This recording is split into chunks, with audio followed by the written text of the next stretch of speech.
My name is Bill Ayers. I'm from the University of Illinois at Chicago, retired professor.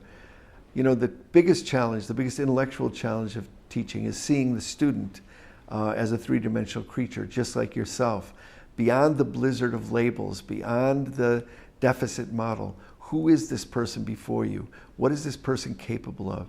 That's the number one challenge of teaching. And of course, it's not enough to see the student and not reveal yourself. So it's a question of relationship building. But the second challenge is creating an environment for learning that's deep enough and wide enough so that everyone can find something to do, something familiar, and something that pushes them and stretches them. The environment is really the third teacher. And it took me a while again to understand that. I was a young teacher. I used to take my kindergarten kids to the Detroit Metropolitan Airport. We would get to the mouth of the concourse. It was just a field trip. No, I had nothing in mind except having a fun day. I'd get 8 5-year-olds at the mouth of the concourse. This was before security, before they had turned into shopping malls. And what did these 5-year-olds do? Anyone who thinks about it knows that what they did is ran. 8 5-year-olds running down the concourse with this hapless 20-year-old teacher chasing after them.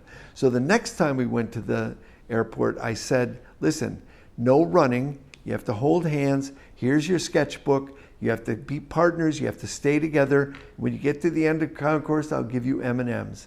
We got to the head of the concourse, and what did they do? They took off running. It took me 4 trips, because I'm a slow learner, to understand that the environment is more important than the lesson.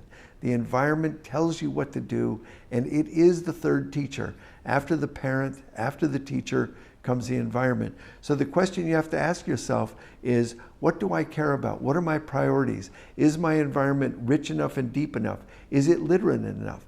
Does it have opportunities to explore? Does it have opportunities to invent and create?